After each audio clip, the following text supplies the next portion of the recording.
세상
천지를 만드신 하나님 아버지를 내가 믿사오며 그 외아들 우리 주 예수 그리스도를 믿사오니 이는 성령을 잉태하사 동정녀 마리아에게 나시고 본디오 빌라도에게 고난을 받으사 십자가에 못 박혀 죽으시고 장사되지 사흘 만에 죽은 자 가운데서 다시 살아나시며 하늘에 오르사 전능하신 하나님 우편에 앉아 계시다가 저리로서 살자와 죽은 자를 심판하러 오시리라. 성령을 믿사오며 거룩한 공예와 성도가 서로 교통하는 것과 죄를 사하여 주시는 것과 몸이 다시 사는 것과 영원히 사는 것을 믿사옵나이다. 아멘. 우리 찬양하신 다음에 기도하시겠습니다.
살아서 역사하신 사랑의 하나님, 한 주간도 저희들의 삶을 보호하여 주시는데 감사드리오며 예배드리옵나이다.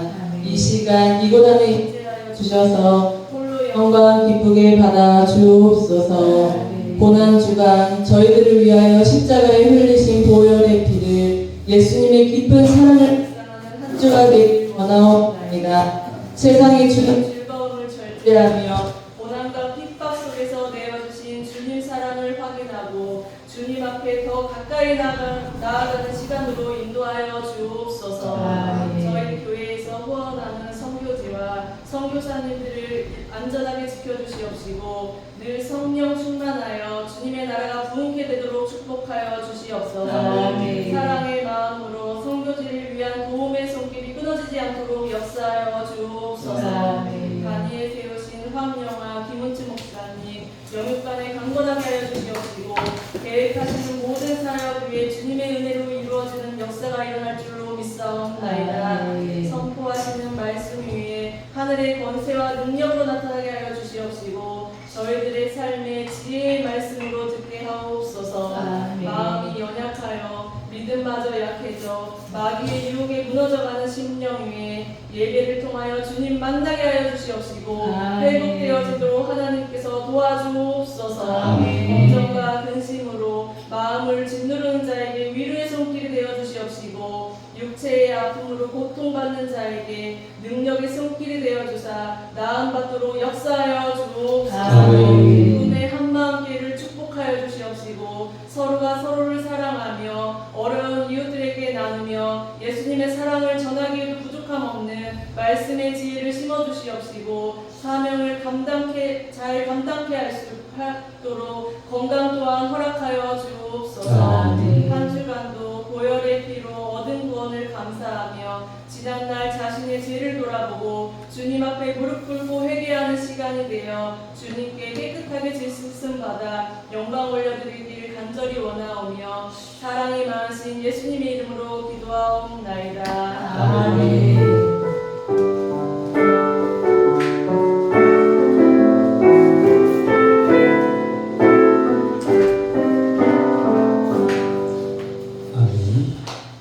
오늘 하나님의 말씀 로마서 마지막 부분입니다. 로마서 16장 21절로 27절 말씀입니다. 로마서 16장 21절로 27절 함께 교독을 하도록 하겠습니다. 제가 먼저 읽고 여러분 읽겠습니다. 나의 동역자 디모데와 나의 친척 누기오와 야손과 소시바더가 너희에게 문안하느니라. 이 편지를 기록하는 나 너디오도 주 안에서 너희에게 문안하노라. 나와 온 교회를 돌보아주는 가요도 너희에게 문안하고 이 성의 장관 에라스도와 형제 구아도도 너희에게 문안하느니라. 나의 복음과 예수 그리스도를 전파함은 영세전부터 감추어졌다가 이제는 나타나신 바 되었으며 영원하신 하나님의 명을 따라 선지자들의 글로 말미암아 모든 민족이 믿어 순종하게 하시려고 알게 하신 바 그 신비의 계시를 따라 된 것이니 이 복음으로 너희를 능히 견고하게 하실 지혜로우신 하나님께 예수 그리스도로 말미암아 영광이 세세 무궁하도록 있을지어다. 아멘. 아멘. 오늘 말씀의 제목은 복음, 오직 복음으로. 오늘은 이 여러분과 로마서의 마지막 말씀을 나누고자 합니다. 이 바울이 로마서를 기록한 목적은 그 이유는 로마의 성도들에게 그리고 오늘날 우리들에게 이 복음을 전하기 위해서였습니다. 이 로마서는 복음의 책입니다. 모든 성경이 복음을 말씀하고 있지만 복음에 대해서 가장 잘 가르치고 있는 책이 바로 이 로마서라 할 수 있습니다. 이 로마서는 시작부터 복음입니다. 1장 1절에서 바울 사도는 하나님의 복음을 위하여 특정함을 입었으니 라고 자신을 소개합니다. 바울이 이런 식으로 자신을 소개하는 것은 이 로마서가 유일합니다. 로마서는 하나님께 찬양과 영광을 올려드리며 마지막 27절을 장식합니다. 그런데 25절과 26절이 바로 이 복음에 관한 내용입니다. 로마서는 복음에서 시작해서 복음으로 끝이 납니다. 그러면 이 사도 바울이 그렇게 강조하고 있는 이 복음, 그 복음이 무엇일까요? 그 복음은 예수 그리스도입니다. 십자가 부활이 복음입니다. 예수 그리스도에 대한 진리가 복음입니다. 그래서 이 복음은 모든 믿는 자에게 구원을 주시는 하나님의 능력인 것입니다. 그러면 이 복음이 언제 시작된 것일까요? 25절 말씀을 보면 영세 전부터라고 말씀하고 있습니다. 이 복음은 태초부터 있었습니다. 아니, 이게 무슨 말씀입니까? 하나님께서는 사람이 타락하기 전부터 이 구원 계획을 세우셨다라는 말씀입니다. 영세전부터 있었던 이 복음은 예수님께서 이 세상에 오심으로 분명하게 나타나게 되었습니다. 이 복음에는 하나님의 의가 나타납니다. 그분이 바로 예수 그리스도입니다. 죄로 인하여서 하나님과 사람 사이의 관계가 깨어졌습니다. 그래서 이 죄의 문제를 해결하지 않으면 하나님과 사람의 관계를 회복할 수가 없었습니다. 그래서 구약시대에는 짐승의 피로 제사를 드렸습니다. 그러나 이 구약시대의 제사는 온전한 제사가 아닙니다. 그것은 인류를 죄에서 구원하시는 예수님의 십자가의 사건을 미리 보여주는 것입니다. 예수님께서 이 세상의 모든 죄를 지시고 십자가에서 죽으셨습니다. 그래서 세례 요한은 예수님을 향해서 보라, 세상 죄를 지고 가는 하나님의 어린 양이라고 말씀했습니다. 죄를 지은 것은 우리입니다. 지은 죄로 인하여서 죽어야 할 존재는 바로 우리들입니다. 그러나 우리를 대신하여서 예수님께서 죽으셨습니다. 그리고 3일 만에 부활하셨습니다. 예수님은 죄의 문제를 해결하셨고 사망의 저주를 깨뜨리셨습니다. 그리스도께서 죽은 자 가운데서 다시 살아나사 잠자는 자들의 첫 열매가 되셨다라고 말씀하고 있습니다. 즉, 이 부활의 첫 열매가 되신 것입니다. 이어서 성경은 말씀하고 있습니다. 고린도전서 15장 22절 말씀 보겠습니다. 읽겠습니다. 아담 안에서 모든 사람이 죽은 것 같이 그리스도 안에서 모든 사람이 삶을 얻으리라. 아멘. 예수 그리스도 안에 있는 모든 사람이, 예수님을 믿는 이 모든 사람이 예수님처럼 부활한다라는 말씀입니다. 이어서 예수님께서 말씀하십니다. 요한복음 11장 25절 26절 말씀입니다. 보겠습니다. 예수께서 이르시되 나는 부활이요 생명이니 나를 믿는 자는 죽어도 살겠고 무릇 살아서 나를 믿는 자는 영원히 죽지 아니하리니 이것을 내가 믿느냐. 아멘. 예수님이 생명이십니다. 예수님이 부활이십니다. 그래서 예수님을 믿는 자는 죽어도 삽니다. 예수님을 믿는 자에게는 이 죽음이 없습니다. 이 땅에서는 육체의 죽음을 맞이하지만 그것이 끝이 아니기 때문입니다. 예수님의 그 생명이, 예수님의 부활이 믿는 자 안에 있기 때문입니다. 예수님을 믿는 자는 이미 영원한 생명을 가지고 있습니다. 그래서 영원히 삽니다. 육체의 죽음은 마지막이 아니라 영원한 생명의 시작입니다. 로마서 6장 6절 8절 말씀 보겠습니다. 읽겠습니다. 우리가 알거니와 우리의 옛사람이 예수와 함께 십자가에 못 박힌 것은 죄의 몸이 죽어 다시는 우리가 죄에게 종노릇하지 아니하려 함이니 이는 죽은 자의 죄에서 벗어나 의롭다 하심을 얻었습니다. 만일 우리가 그리스도와 함께 죽었으면 또한 그와 함께 살 줄을 믿노니. 아멘. 예수님을 믿음으로 죄에 사로잡혀 죄의 종노릇하며 지옥을 향해 달려가던 우리는 죽었습니다. 그리고 이제는 생명이시고 부활이신 예수님께서 우리 안에 사십니다. 더 이상 죄와 사망이 우리를 해할 수가 없습니다. 우리는 부활의 예수님과 함께 살고 있습니다. 우리는 이 죄에서 벗어나 의롭다 하심을 얻었습니다. 하나님과의 깨어졌던 관계가 회복되고 하나님이 기뻐하시는 자가 되었습니다. 하나님의 사랑받는 자가 되었습니다. 하나님의 백성이 되었습니다.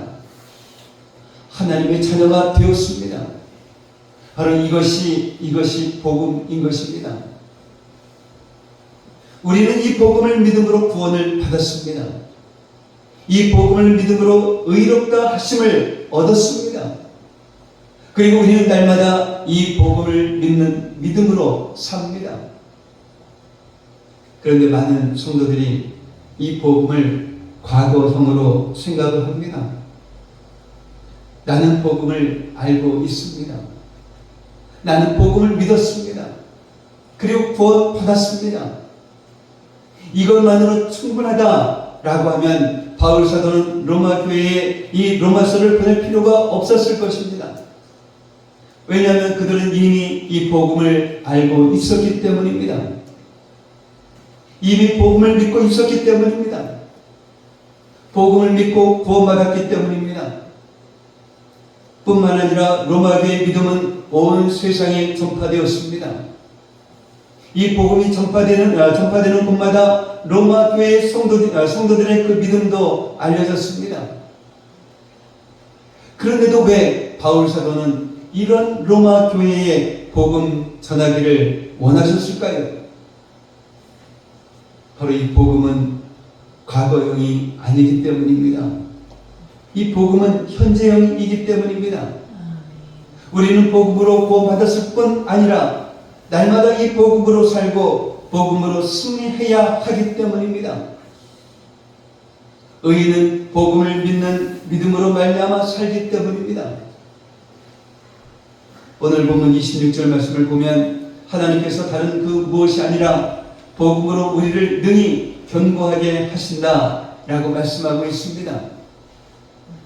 바울 사도는 하나님께서 이 복음으로 너희를 능히 견고하게 하신다라는 것을 강조하고자 했던 것입니다. 바울 사도가 이미 복음을 알고 있고 이미 복음을 믿어서 구원받은 로마 교회 성도들에게 또다시 이 복음을 전했던 이유는 로마 교회의 성도들이 복음을 통해서 견고하게 되기를 원했기 때문입니다. 그러면 견고하게 하신다라는 이 말이 무엇일까요? 첫 번째로 이 견고하게 하신다라고 하는 이 말은 하나님께서 붙잡아 주신다라는 말씀입니다. 이 붙잡아서 우리를 넘어지지 않게 하신다라는 말씀입니다. 시편 119편에 보면 주의 말씀대로 나를 붙들어 살게 하시고 라고 말씀하고 있습니다. 하나님께서 붙잡아 주셔서 살려주신다라는 말씀입니다. 아니 그러면 하나님은 어떻게 우리를 붙잡아 주실 수 있을까요? 무엇으로 붙잡아 주실까요? 바로 이 복음입니다. 복음을 통해서 우리를 붙잡아 주시는 것입니다. 사랑하는 성도 여러분, 정말 우리가 이 비틀거릴 때가 얼마나 많이 있습니까? 세상 앞에서 또한 물질 앞에서 자꾸 흔들립니다. 눈에 보이는 상황이 진짜처럼 보이고 믿음을 따라 사는 것은 막막하게 느껴집니다. 이 손에 잡히는 것이 진짜처럼 느껴지고 손에 잡히는 것을 내려놓고 손에 잡히지 않는 이 믿음을 따라 사는 것은 우리를 두렵게 합니다. 그럴 때 우리를 흔들리지 않도록 붙잡아 주는 것이 바로 이 복음입니다. 그럴 때 비틀거려서 넘어지지 않도록 우리를 붙잡아 살려주는 것이 바로 이 복음입니다. 한번 생각해 보십시오. 이 세상과 영원한 하늘 나라를 어떻게 비교할 수가 있겠습니까? 이 세상이 눈에 보인다라고 또한 이 세상이 영원할 것이라고 생각하지 마십시오. 이 세상은 영원하지 않습니다. 한순간에 불꽃처럼 사라져버릴 것입니다. 이런 세상에서 무엇을 붙잡으려고 하십니까? 이런 세상에서 무엇을 쌓아두려고 하십니까? 영원한 하늘나라가 보이지 않는다라고 없다라고 생각하지 마십시오. 육신의 눈에 보이지 않는다고 없는 것이 아닙니다. 하늘나라는 영원합니다. 그것이 바로 우리의 본향입니다. 복음 앞에 서면 영원하지 않은 것과 영원한 것이 분명해집니다. 눈에 보이는 이 세상이 아무것도 아님을 깨닫게 됩니다. 그래서 이 복음으로 보면 예수님을 믿지 않는 이 세상은 하나님의 심판을 받습니다. 장차 멸망할 이 세상이 무엇이 부럽겠습니까? 정말로 이 복음으로 보면 하늘나라가 보입니다. 육신의 눈으로는 보이지 않지만 영원한 하늘나라야말로 우리가 기다리고 사모해야 할 곳입니다. 그래서 이 복음을 붙잡고 사는 것입니다. 죄의 유혹 앞에서 흔들리는 것이 바로 우리들입니다. 때로는 이 죄의 유혹에 넘어지기도 합니다. 죄의 종노릇하며 살았던 우리가 어떻게 죄를 이길 수가 있을까요? 예수님을 믿는 자는 죄에 대해서 죽었다라고 하는 이 복음을 붙잡는 것입니다. 정말 이 예수님을 믿기 전에는 죄인 줄 모르고 죄를 지었습니다. 죄인 줄 알면서 죄를 지었습니다. 예수님을 믿기 전에는 죄가 주는 쾌락이 좋아서 죄를 지었고, 죄가 자신의 인생과 가정과 자신의 이 모든 것을 멸망시키는 것을 알면서도 죄를 지었습니다. 왜요? 죄의 종이었기 때문입니다. 바로 이 죄 앞에서 전적으로 무기력했기 때문입니다. 그러나 이제는 그렇지 않습니다. 예수님의 십자가의 죽음이 바로 우리의 죽음이기 때문입니다. 예수님과 함께 십자가에서 죽었다라고 하는 것은 죄의 종노릇하던 우리가 죽었다는 것이고, 이제는 죄를 이기신 예수님께서 내 안에 사시는 것입니다. 죄를 이기신 예수님이 우리 안에 계시기에 우리는 능히 죄를 이길 수가 있는 것입니다. 우리가 내가 이기는 것이 아니라 우리 안에, 내 안에 계시는 예수님이 이기게 하신다라는 것입니다. 예를 들면 이런 것입니다. 죄가 나의 마음의 문을 두드립니다. 그럴 때 내가 나가면 여지없이 죄에 지공합니다. 왜냐하면 나의 힘으로는 죄를 이길 수가 없기 때문입니다. 그런데 이제는 죄가 문을 두드릴 때에 내가 나가지 아니하고 예수님이 나갑니다. 내가 나올 줄 알고 기다리고 있던 죄가 깜짝 놀랍니다. 그리고 묻습니다. 이것은 영원의 집이 아닌가요?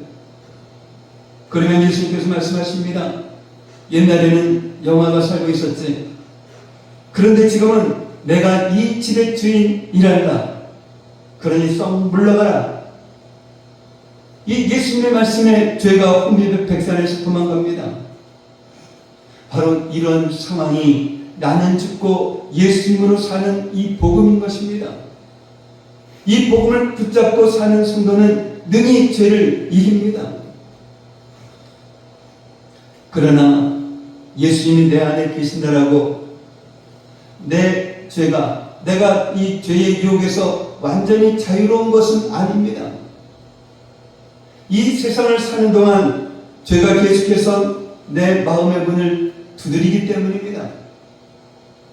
예수님께서 내 마음을 다스리시면 죄가 수천 번, 수만 번 마음의 문을 두드려도 아무 걱정이 없습니다. 그런데 문제는 때때로 내가 주인 노릇을 하며 살아갈 때가 있다라는 것입니다. 그때에 죄가 문을 두드리면 누가 나갈까요? 예수님이 아니라 바로 내가 나갑니다. 그러면 죄의 유혹에 넘어지게 되는 것입니다. 지난 한 주간 동안도 이 죄가 독할 때에 예수님이 아니라 자신이 문을 열어서 이 죄의 유혹에 넘어졌던 사람들이 있을 것입니다. 그래서 벼룩도 낯짝이 있지 어떻게 이런 모습으로 교회에 나갈 수 있나 갈등하다가 마지못해 교회에 나온 사람도 있을지 모르겠습니다. 그래도 잘 오셨습니다. 하나님 앞에 잘 오셨습니다. 하나님 앞에 나오는 것이 바로 죄에서 승리하는 첫 발걸음이기 때문입니다. 성경은 말씀하고 있습니다. 요한일서 1장 9절 말씀입니다. 읽겠습니다. 만일 우리가 우리 죄를 자백하면 그는 믿으시고 의로우사 우리 죄를 사하시며 우리를 모든 불의에서 깨끗하게 하실 것이요. 아멘. 아멘. 또 하나님은 회개하면 우리의 죄를 용서하시겠다 약속하셨습니다. 그뿐만 아니라 회개하는 자를 모든 불의에서 깨끗하게 하신다라고 약속하셨습니다. 이 구원받은 성도도 죄의 유혹에 넘어질 때가 있습니다. 그러면 구원이 없어지는 것일까요? 그러면 하나님께서 더 이상 우리를 사랑하시지 않는 것일까요? 너는 정말 구제불능이구나. 이게 몇 번째인 줄 알기나 하니 아무래도 내가 너를 잘못 선택한 것 같다. 하나님께서 이렇게 말씀하실까요?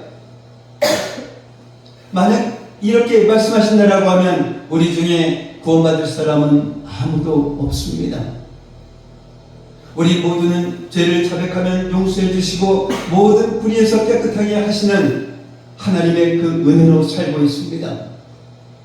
이 은혜 때문에 죄를 이기는 것입니다. 이 사랑 때문에 죄를 이기는 것입니다. 로마서 6장 14절 말씀입니다. 읽겠습니다. 죄가 너희를 주장하지 못하리니 이는 너희가 법 아래에 있지 아니하고 은혜 아래에 있습니다. 아멘. 우리는 하나님의 그 은혜 아래에 있습니다. 죄를 이기는 것은 율법이 아니라 사랑입니다. 은혜입니다. 바로 이것이 복음인 것입니다. 이 복음을 믿기에 우리는 다시 일어나서 주님을 붙잡을 수 있는 것입니다. 만약 어떤 사람이 우리가 법 아래에 있지 아니하고 은혜 아래에 있으니 그러니 마음대로 죄를 지어도 된다라고 생각하면, 그래서 하나님의 은혜를 오용하고 심지어는 악용한다라고 하면 그 사람은 진정한 복음을 모르는 사람입니다. 가짜 믿음을 믿는 사람입니다. 이 부모의 참 사랑을 깨닫고 방탕한 삶에서 돌이키는 사람들이 있습니다. 생각해 보십시오. 정말 유한한 이 부모의 사랑을 깨닫기만 해도 방탕한 삶을 정리하는데, 정말 이 무한하신 하나님의 그 사랑을 깨달은 사람이 어떻게 그 사랑을 악용해서 회개하면 무조건 용서해 주시니까 아무렇게나 살아도 괜찮아 하면서 함부로 죄를 지을 수 있겠습니까? 정말 이 복음을 오해하고 있는 것입니다. 복음을 모르는 것입니다. 이런 사람이야말로 처음부터 복음을 다시 들어야 합니다. 이 복음은 비틀거리는 우리를 붙잡아 줍니다. 복음은 넘어진 우리를 다시 일으켜 세워 주십니다. 이것이 복음의 능력인 것입니다. 그래서 바울 사도는 로마교회 성도들에게 복음을 전했던 것입니다. 두 번째로 이 견고하게 하신다라고 하는 이 말은 힘있게 하신다라는 뜻입니다. 여러분 중에 주님을 섬기다가 선을 행하다가 지쳐있는 분들이 있습니까? 그렇다면 복음을 들어야 합니다. 이 복음을 붙잡고 복음으로 살아야 합니다. 바울 사도가 갈라디아 교회 성도들에게 말씀합니다. 갈라디아서 6장 9절 말씀입니다. 읽겠습니다. 우리가 선을 행하되 낙심하지 말지니 포기하지 아니하면 때가 이르게 거두리라. 아멘. 선을 행하면서 낙심할 때가 있다라고 말씀합니다. 이 낙심이 무엇입니까? 이 마음에 힘이 빠지는 것입니다. 지금 내가 가고 있는 이 길이 주님의 뜻임을 알고 있습니다. 나의 섬김과 헌신을 주님이 기뻐하시는 것을 알고 있습니다. 그런데 열매가 보이지 않습니다. 부흥의 역사가 일어나지 않습니다. 오히려 상황은 점점 힘들어집니다. 정말로 그러다 보니까 육체적으로 피곤합니다. 그러면서 자꾸 마음에 힘이 빠집니다. 마음에 힘이 빠지면 결국은 포기하게 됩니다. 우리들만 겪는 그러한 문제가 아닙니다. 바울 사도는 너희가 선을 행하되 낙심하지 말지니 이렇게 말씀하지 않았습니다. 너희가 아니라 우리가 선을 행하되 낙심하지 말지니 라고 말씀하고 있습니다. 이 위대한 바울 사도도 낙심할 때가 있었다라는 말씀입니다. 수많은 고난과 핍박을 이겨냈던 바울 사도도 마음에 그 힘이 빠질 때가 있었다라는 말씀입니다. 그래서 이제는 그만둘까? 달릴 만큼 달려든데도 아무 역사가 일어나지 않으니 이쯤에서 포기할까? 이럴 때도 있었다라는 말씀입니다. 저는 이 말씀을 준비하면서 바울 사도가 우리가 라고 말씀하고 있는 것을 보면서 이 위로를 받았습니다. 아, 나만 힘든 게 아니구나. 위대한 사도 바울도 힘들었구나 하고 말입니다. 하나님이 전혀 생각지도 못했던 곳에서 위로를 주셨습니다. 여러분 중에도 이 마음에 힘이 빠져서 포기하고 싶은 분들이 있다라고 하면 그런 자신의 그 모습을 보고 이런 내가 어떻게 계속해서 주의 일을 할 수 있을까 절망하고 있는 분들이 있다라고 하면 우리가라고 고백했던 이 사도 바울의 모습에서 위로를 받기를 바랍니다. 아멘. 그렇습니다. 믿음의 길은 쉽지 않습니다. 힘이 빠져서 탄식도 하고 포기하고 싶은 갈등도 있고 아무도 알아주지 않는 것 같아서 눈물을 흘릴 때도 있습니다. 바울 사도도 얼마나 답답하고 힘이 들었으면 이 고린도 교회의 성도들에게 내가 마음에 큰 눌림과 걱정이 있어 많은 눈물로 너에게 썼노니 라고 고백했겠습니까? 그래서 예수님께서 좁은 길이다 라고 말씀하신 것 아니겠습니까? 그런데 어떻게 바울 사도는 힘이 빠져서 낙심하고 포기하고 싶은 그런 상황 속에서도 큰 눌림과 걱정으로 많은 그러한 눈물을 흘리면서도 선한 싸움을 싸우고 사명의 길을 포기하지 않고 끝까지 달려갈 수 있었을까요? 바로 이 복음 때문입니다. 디모데전서 1장 15절 말씀 보겠습니다. 읽겠습니다. 그리스도 예수께서 죄인을 구원하시려고 세상에 임하셨다. 죄인 중에 내가 예수니라. 아멘. 이 바울 사도는 죄인 중에 예수님 자신을 구원하시려고 예수님께서 세상에 오셨다라고 고백하고 있는 것입니다. 죄인 중에 예수님 자신을 구원하시려고 예수님께서 십자가에서 죄의 형벌을 받으셨습니다. 하나님이신 예수님께서 죄인 중에 예수님 자신을 위해서 수치를 당하시고 조롱을 당하시고 고통을 당하시고 죽임을 당하셨습니다. 하나님이신 예수님께서 죄인 중에 예수님 자신을 위해서 몸을 주시고 피를 주시고 생명을 주셨습니다. 그리고 영원한 생명을 주셨습니다. 이 복음을 묵상할 때마다 식어졌던 이 바울 사도의 가슴은 뜨거워졌을 것입니다. 이 복음을 붙잡을 때마다 어떤 고난과 어떤 핍박도 능히 이겨낼 수 있는 저 하늘의 힘이 바울 사도를 사로잡았을 것입니다.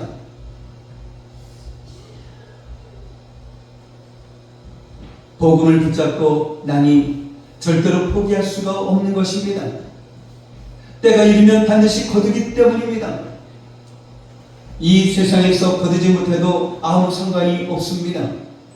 왜냐하면 영원한 하늘나라에서 정말 이 풍성한 열매를 거둘 수 있기 때문입니다. 현재의 고난은 장차 나타날 이 영광과 비교할 수 없기 때문입니다. 복음의 힘을 얻은 이 바울 사도는 큰 소리로 외쳤을 것입니다. 어떻게 해요? 로마서 14장 8절 말씀입니다. 읽겠습니다. 우리가 살아도 주를 위하여 살고 죽어도 주를 위하여 죽나니 그러므로 사나 죽으나 우리가 주의 것이로다 라고 말입니다. 이렇게 복음의 감격에 사로잡힌 바울 사도는 이 믿음의 길을, 사명의 길을 끝까지 달려갈 수 있었습니다. 세상을 보고 흔들리고 있습니까? 죄의 유혹 앞에서 흔들리고 있습니까? 마음에 힘이 빠져 낙심하고 있습니까? 상황도 힘들고 몸도 힘들고 마음도 힘들고 모든 것이 힘들어서 사명의 길을 포기하고 싶은 분이 있습니까? 그렇다라고 하면 로마교회 성도들이 다시 복음을 들었던 것처럼 또다시 복음을 들어야 합니다. 정말 계속해서 복음을 들어야 합니다. 이 복음에는 과거형이 없습니다. 복음은 언제나 현재형입니다. 우리는 복음을 듣고 이 복음을 믿음으로 구원받았습니다. 그러나 우리의 구원이 완성된 것은 아닙니다. 우리는 두렵고 떨림으로 우리의 구원을 이루어 가야 합니다. 주님을 만나는 그날까지 선한 싸움을 싸우고 달려갈 길을 마치고 믿음을 지켜야 합니다. 그러려면 이 복음으로 견고해져야 합니다. 매일 복음을 들어야 합니다. 그리고 들은 그 복음에 순종해야 합니다.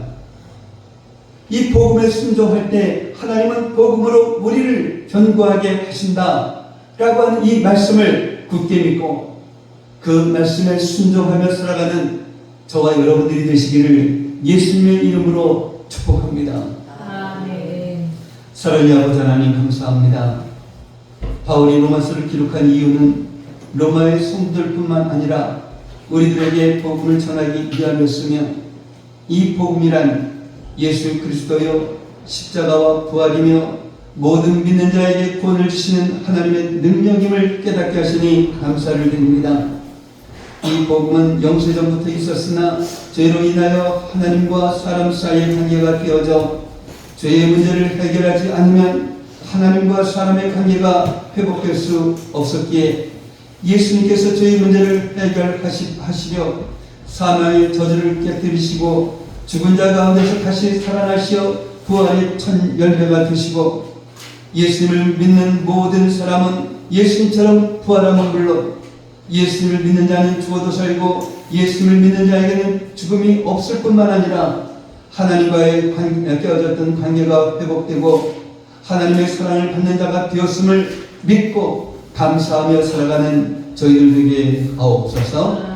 하나님께서는 복음으로 우리를 능히 견고하게 붙잡아 주시고 힘있게 하신다 말씀하셨사오니 이 세상을 사는 동안 내가 주인 노릇하지 않고 주님이 주인 되어 주님께서 내 마음을 다스림으로써 늘 승리하며 살아가는 저희들에게 하옵소서. 복음은 과거형이 아니라 언제나 현재형이라 말씀하셨사오니 주님을 만나는 그날까지 복음에 순종함으로써 믿음을 지켜나가는 저희들에게 하옵소서. 예수님의 이름으로 기도합니다. 아멘. 네. 사랑하는 나의 아버지 찬양하시면서 준비하신 음을 주님께 드리도록 하겠습니다.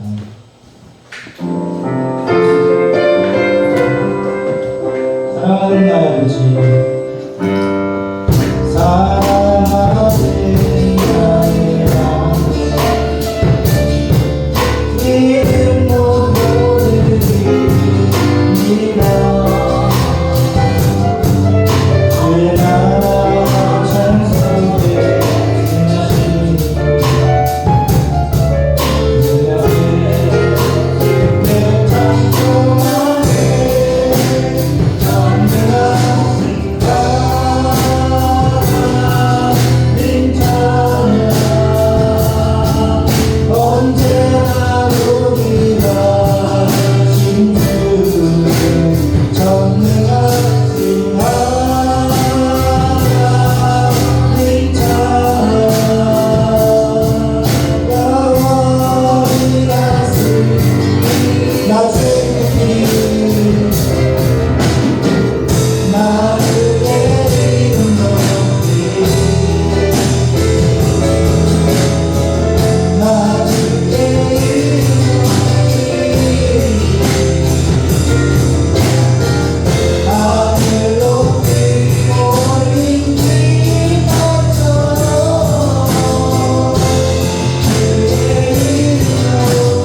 드리신 이름으로 기도합니다. 사랑해 주님 감사합니다.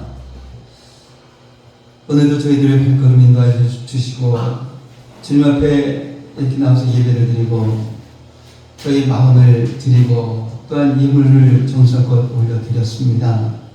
이 시간 드린 이 예물 주님께서 받으시고 복의 복을 허락하여 주셔서 이 세상을 살아가기 정도 부족함이 없는 저희 성도들 되게 하시고 우리들 주변에 어려운 사람들 그냥 지나치지 않고 저들의 손을 잡아주면 나눠 주기에도 풍족한 삶을 살아가는 그런 저희 성도들 되게 하옵소서. 이 시간 드려진 이 예물이 주님 안에서 온전한 예물이 되게 하여 주시옵시고 이 예물이 사용되어지는 곳곳마다 놀라운 주님의 역사가 일어나게 하여 주시옵소서. 감사하며 축복하며 예수님의 이름으로 기도하옵나이다. 아멘. 오늘 함께 예배드리신 여러분을 예수님의 이름으로 환영합니다. 넘겨주시고 다음 주 대표 기도는 김수현 선교사님 준비하시기 바랍니다. 이번 주간은 고난 주간입니다. 그래서 십자가를 지신 그 예수님의 모습을 생각하시면서 이번 주 금요일이 성금요일입니다. 그래서 그날은 하루 종일 금식하기 어렵죠. 그렇기 때문에 한 일식이라도 금식하시면서 정말 십자가에 달리신 그 예수님을 한번 생각해 보시는 그래서 그런 여러분 되셨으면 좋겠습니다. 그리고 다음 주일은 부활주일입니다.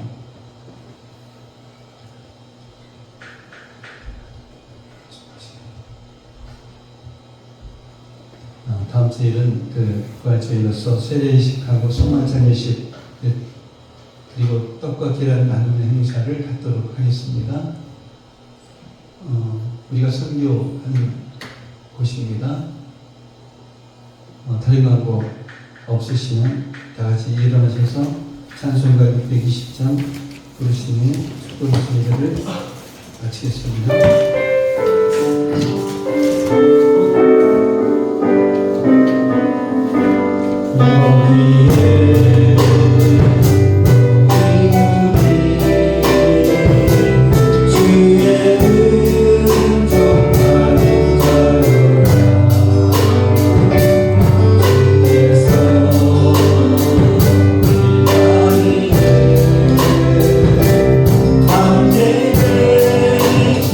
을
이제는 우리 주 예수 그리스도의 은혜와 하나님 아버지의 무한하신 사랑하심과 내주하시는 성령님의 감화감동 충만 교통하심이 복음이 무엇인지 복음을 통해 하나님께서 우리를 견고하게 하신다는 사실을 깨닫고 낙심될 때에 힘이 빠져 포기하고 싶을 때 우리가 라고 고백했던 바울 사도의 모습에서 위로를 받고 복음에 순종함으로써 선한 싸움을 싸우며 끝까지 달려가는 믿음의 자녀들이 되리라 다짐하며 돌아가는 성도들 머리 위에 성도들의 가정과 모든 생활 위에 성도들의 직장과 사업장 위에 공부하는 학생들 머리 위에 이제로부터 영원까지 함께 있을지어다.